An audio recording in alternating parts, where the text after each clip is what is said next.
YouTube, what's going on, man? Your boy Eisner's Tactical, 2A Life TV, Food and Firearms. We got the glue. We got all kind of stuff going on, man. Yeah, man. Back with another little home invasion video. Man, it's crazy right now, man. You got so much stuff going on. You got the wildfires. I don't even call it a wildfire. Shout out to Trey 57 Production. Shout out to Pro Shots. And shout out to Burner Girl Gun Club, Burner Girl Training. Check her out, man. Go to her channel. Go to her channel and subscribe. Burner Girl, man. Cool content, good lady. But yeah, man, it's a lot going on, man. And like I said, it's only like midway through July, a little bit past midway, but it's ramping up, and you got all the stuff going on in Iran. So people's, home invasions ain't went away. But I did a few of these before, and shout out to T Electric. He just did one yesterday, or the other day, and that's what kind of inspired me to do this one, because he's right, man. We've been talking about this for a long time, and honestly, I did a video a while back where I was telling you a lot of this stuff is not. They're foreign syndicates. They're coming from foreign countries, conglomerating together, and that's why they're hitting high price value areas, athletes and tech people and people living expensive. You ain't really hearing too much about it in the lower income sector, so to speak. So this is alarming though. But I wasn't gonna put this video out because I'm down here in Louisiana, and like I said, for me, part of my home invasion my anti-goon kit is my Springfield Coonan. Yeah, this is part of my anti-goon kit right here. I got this, and I keep this right by my bedside at night. And so now this is empty right now, but I got one that's sitting right there ready to go. But it is empty right now, and this is part of my anti-goon kit right here. I did throw that Bernite light on there. That thing looks mean on there, and it's super bright too. I ain't gonna flash nobody, but man, look how bright this thing is, and you got the laser on it too. So, and I got it zeroed in. The laser zeroed in with the optic, so it's good to go. And so you got to have some stuff ready to go, and you need to understand that no matter where you live, this could potentially happen. People focus too much on like the big metropolitan cities, but they don't pay attention that this is happening in the small towns too. And I happen to grab a few clips, let you guys see that it does happen in small towns, and it happens more than you would think. It's just that when it's in lower populated areas, it tends not to make the major news coverage. But if you lived in those small areas, you would know about it, because in small towns, word travels. And like I said, I'm down here in Louisiana, southeast Louisiana. I heard that there was a home invasion in Harahan, and that's not too far from where I'm at, across the Mississippi River, right there over the bridge, going over right there by the spillway. And it ain't nowhere to be found on WDSU or nowhere in the news report, because again, it's small town. I heard about it from a neighbor because he works in Harahan on the out there, fire department or the police department. I think the police department out there, sheriff, something like that. So he goes out there, and I go out there for softball games during the season. So that's not Harahan. I'm sorry, not Harahan. What's the other little city? Where's KP Heathen when you need him? I think he lives there. What's that little community over there? Harahan's over here outside of Kenner.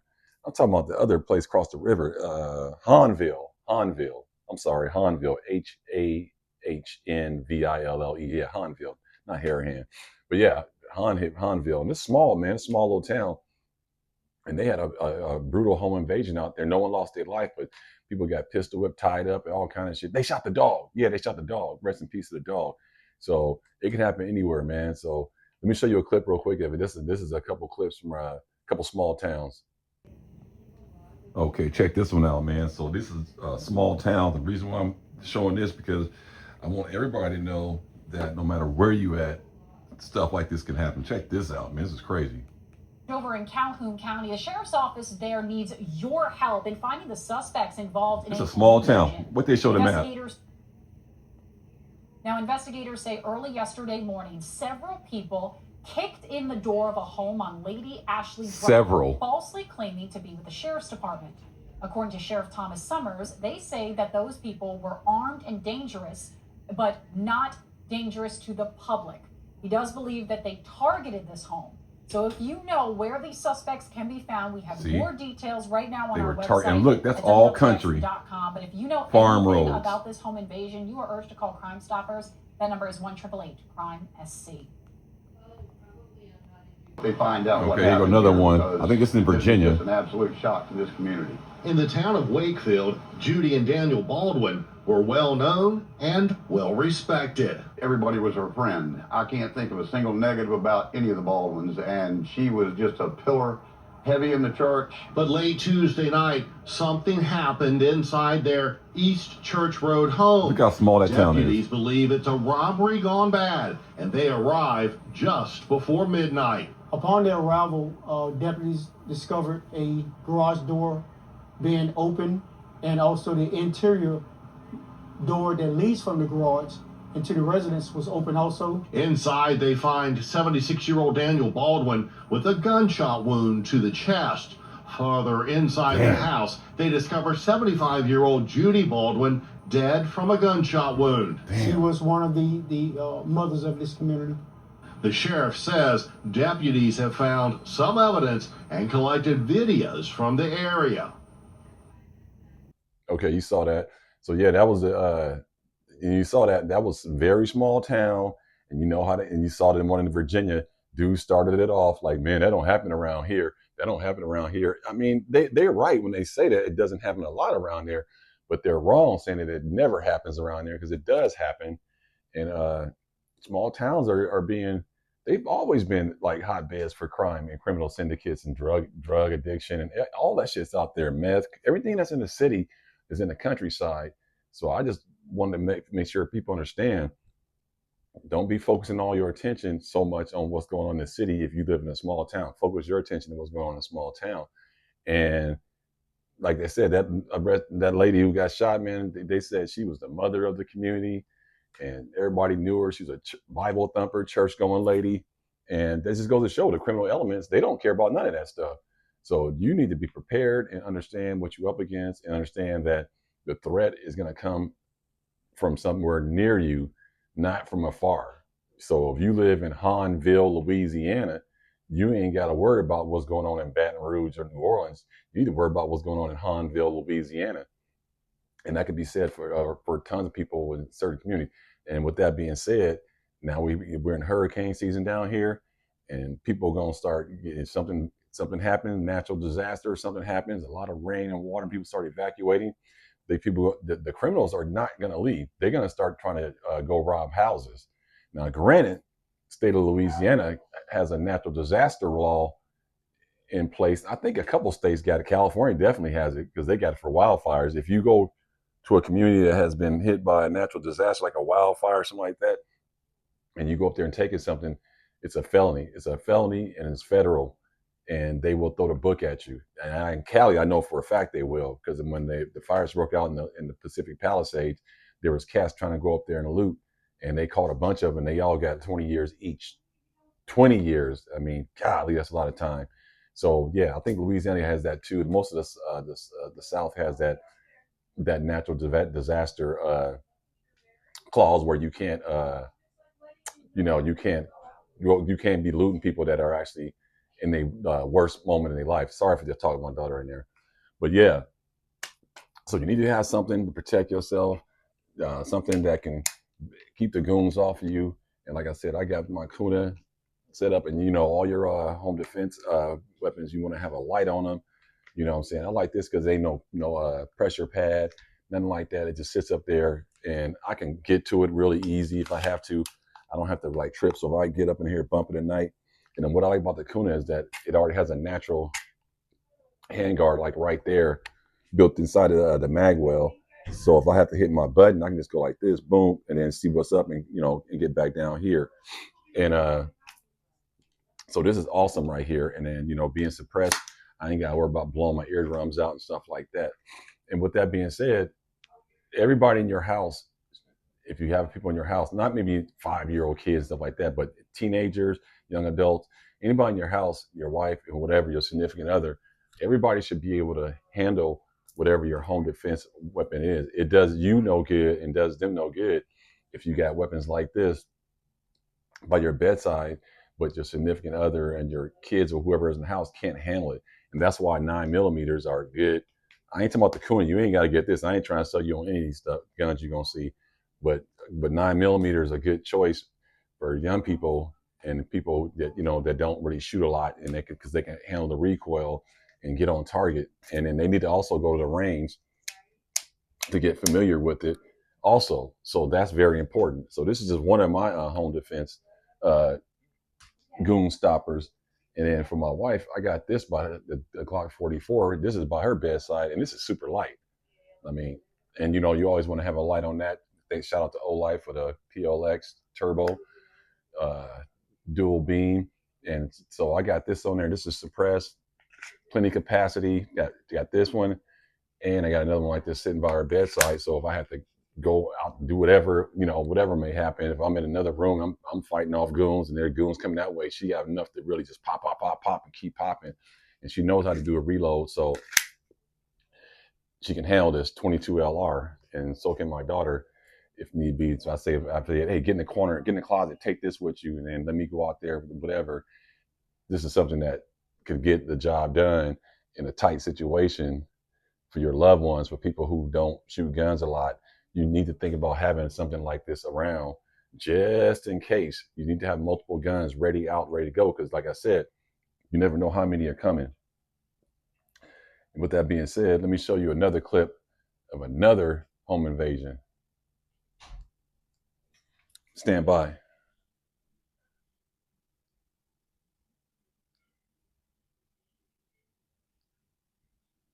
Home invasion left one person injured in the Woodlands today. Investigators in the Woodlands say the robbers lied about who they were to get inside. Fox 26's Leslie Delaspore is outside the house where that's why you shouldn't open your door. Ridge, Plum Crest Circle area. Yeah, robbers came here claiming to be with the sheriff's office before entering the home and robbing the folks inside. According to the Montgomery County Sheriff's Office, deputies were called to the South Plum Crest Circle area late this morning after they were told a robbery was in progress. Investigators say multiple suspects entered the home using force to demand money and valuables. The homeowners were tied and roughed up during the incident. One of them later managed to escape, then run to a neighbor's house and call 911. One homeowner that was injured was taken to the hospital and has since been released. What's especially concerning, investigators say, the suspects were impersonating law enforcement officers by wearing utility belts and black shirts with white lettering that said sheriff on it. We spoke with the sheriff's office, who offered advice about what to do if someone claiming to be law enforcement comes to your door. Most law enforcement will come to the office dressed in a uniform or in a marked patrol vehicle with the insignias of the law enforcement agency on the side of their vehicles.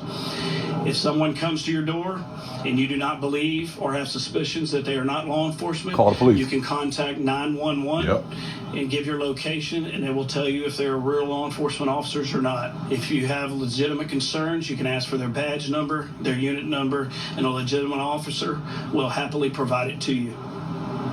Right, stand by. Our policy is no deputy will be offended by you taking precautions to ensure the family's safety.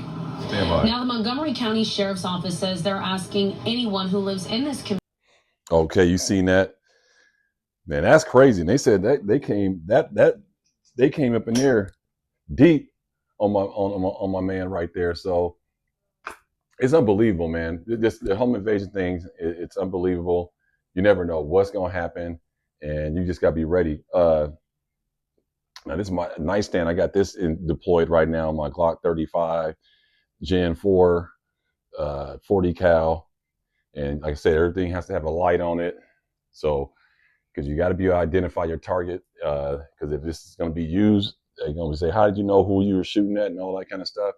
Well, I got a nice old trusty light right here, so I can identify what the goon it is and all that kind of stuff. So, and a 40 cal is a excellent choice for home defense. Can't go wrong with this. Sweet firing gun, long slide, get on target, and you can put down the threat. Now, I normally have my Glock 21 45 ACP, but I just been using this. Took this to the range the other day, and I was like, yeah, let me go ahead and put this in a home defense for a little bit. I like it because it has that long slide, and it's 40 cal too, so I don't give up too much in a home defense distance situation. You know what I mean? So, and that's part of it. Like, you know, you never know how many come in, what the drop is, what it may be, or whatever. And like I said, you just saw that clip with Saquon Barkley and all those celebrities, NBA players getting their house robbed, and you saw they said it was a Chilean syndicate that was doing all these high-end robberies and stuff like that. And for sure, and that's why you got to be careful who you hire, like gardeners, electricians, and all that. And if you see the theme of these home invasions, they're coming in saying that they're the police, and they're preying off of old people, because a couple of those were older people, and they come in with the sheriff's uniform, all that. And that's why I showed that video. Anytime the cops come to your door and you are unsure that they are, you do not open the door. You get on the phone, call 911, and say, hey, is there supposed to be police officers at my door, and why is that, and whatever. They're going to tell you. The dispatcher's going to tell you. Now, if it was a deep syndicate, they might have some on the inside saying it is good and proceed, but that's extreme. You know what I'm saying? That's extreme. For the most part, the dispatchers are not going to give you false information. The people at your door are the ones you need to keep your eye on. So if you got a Ring camera on that, first of all, it ain't against the law not answering your door. Start right there. It's not against the law not answering your door. You ain't got to answer your door. People knock all day long. You know, you can just ignore them. They no law against that. So now, if you have a warrant, active warrant, and the police are looking for you, yeah, they might kick your door in. But if you ain't no criminal and you know that, no, you ain't got to open your door. Mm-mm. And so what I have, another item I got is for, I think I would strongly suggest is not this particular one, but a shotgun. And this is my Mossberg 990 Aftershock. You know what I'm saying? 990 Aftershock. What can you say? Semi-auto. Man, all you got to do is send it home and just bang, bang, bang, bang, bang. And you good to go. No pumping necessary. So when speed matters, this is going to get it done. And again, I got a light on there. You see, I got my light strobe. Okay. You got the constant. I got to work on this thing. Hold on. Yeah, there we go. So you got that. All right, there we go. So yeah, this is by Enforce. Silver and Black sent this to me. Pretty nice. I like this too because you don't have no pressure pad and all that to deal with, and it's kind of slimline. Just kind of lines up against the barrel right there. And like I said, it's for home defense, so I don't really need a really big giant light. I just need something to throw light, just so I can see what I'm shooting at. So a shotgun is always going to be by my bedside for my home defense, all day, every day, no matter what. And I don't have this right now in home defense, but I got my Maverick 88 over there.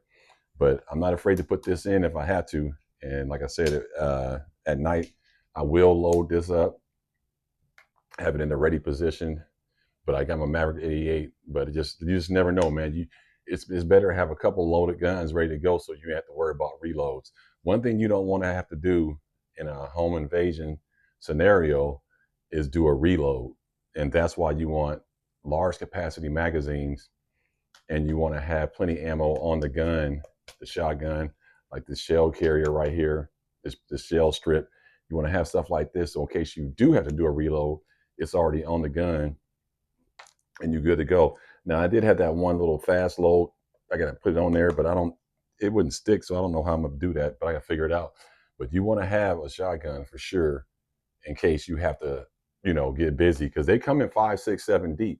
So all that, you don't have time to be doing all that reload. Time is going to be the essence, and that's why semi-autos are making their way into the home defense shotgun world, because you don't have to reload, you don't have to pump. And those few precious seconds can make a difference in a home invasion scenario.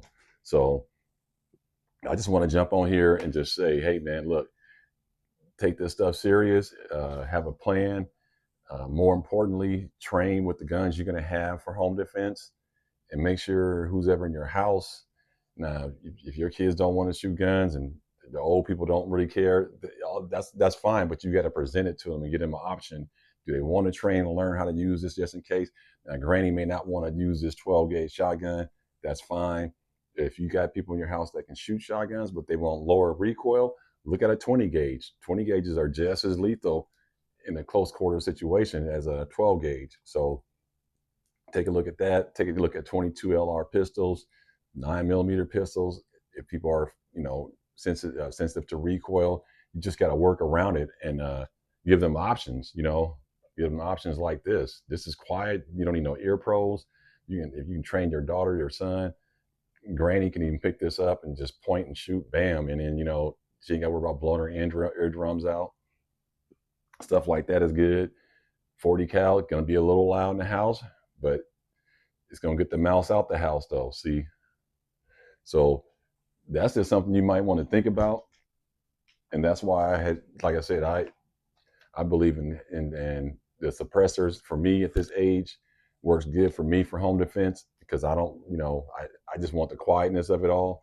And some people say, no, man, you want it loud so you can wake up the whole neighborhood and all that. It's still gonna be relatively loud, but I don't know so much if you're gonna hear it because in Louisiana we have a lot of brick houses, and you'd be surprised how much stuff goes on outside that you don't even hear. And then you go outside, go, what's that? I didn't know it was a truck out there, or whatever. Because it's just these houses are built so strong because they're storm-proof houses. In California, you can hear everything because this is all sheetrock, and they're cheaply made because they don't have inclement weather. So depends on how your house is. You may not still hear gunfire inside of a house, so don't depend on that. So I think that part's a little overrated for me. I just think what you need is something that you feel comfortable with shooting, you feel is the best thing to have for you in your home. And I think also something that everybody can shoot and deal with under stress, more importantly, because when you go to the range, it's different from what it's going to be when it's real time and when something's really popping off. And that's why a lot of home defense instructors will, lean toward low recoil items, firearms and stuff like that. So I just want to jump on. Let me know what you guys think about these home invasions and these high-end ones. And like I said before, a lot of them be crime syndicates from foreign countries, foreign nationals, and they know it's kind of like the old days when I was younger in the 80s. There were guys that would go around robbing drug dealers that didn't sell drugs. Like the guys who were robbing weren't drug dealers and weren't drug users. So inherently, they felt like they can do whatever they want to them because they're doing illegal activities. So they're not going to call the police. Well, that's kind of how 2026 is. The international crime syndicate people, organizers, and the people who put these hits out on these high-end stakes, high-end heists, they could send these people back to their countries easily overnight and go across the border and you'll never see them again. But more importantly, the people, the high-end celebrities and whatnot, it's not that big of a loss to them. It's more of a invasion on their privacy and intrusion on their lifestyle. But if you got, guys like Patrick Mahomes and these NBA players and all them making millions and millions of dollars, if they get robbed for $1 million worth of jewelry and 80,000 cash in a car, that's nothing. All they want to do is just live through it. So you see what I'm saying? So they know, the crime syndicate, international crime syndicate guys, they know that if I pull this gun out on a celebrity, give me all your money, get on the floor. They know they're going to get down. Well, if they try come with that same energy in a lower financial community where people struggle and work day to day and pay their bill, they might find resistance. You see what I'm saying? And then they're going to have a hard time getting out the community because there's a lot of people always out in lower income community neighborhoods. They're always out. People are always out and about. That's why the police get frustrated when they come back and say, hey, did you see anything? Did you hear anything? But when it's normally the crime by their own community members, so to speak, local gangbangers, local grifters and all that, they don't want to say nothing because they got to see these people again, because those people will come back around and say, I saw you talking to the police, I'm going to take you out or whatever. And they know that's the difference because the police ain't going to always be there to respond and catch the bad guy. So you got to keep that in mind. So when you have a lot, beautiful home, beautiful cars, lots of money and jewelry and all that stuff, and they come boom, kick in your door, they're banking on you to just to lay down and give it up and just call it quits. So don't fight for this stuff. But that's not going to be the same mentality as somebody that don't have much. They might be saying, you ain't taking this. You want to just take me out. And they will. So you got to make that decision yourself. Just like having your dog for soft alarm, dog barking. You have to understand they might shoot your dog. You see what I'm saying? So these are all things that you have to think about. So I just want to jump on here and let y'all, see these home invasions. Let me know what y'all think about how that light look on there. That thing looks crazy, like kind of alienish. That thing looks nuts, boy. And it's clean too, because you got 2 beams shooting out, and you got the laser too. So at night you can just basically hit the laser, boom, and find your target. And I got it zeroed in with the optic. So this is a cold ass light right here. So always have a light on your home defense firearms in case you have to identify. And this is a good practice to have. But yeah, man, let me know what you guys think. Shout out to Burner Girl. And man, let me know what you guys think about these home invasions, man. Everybody stay blessed.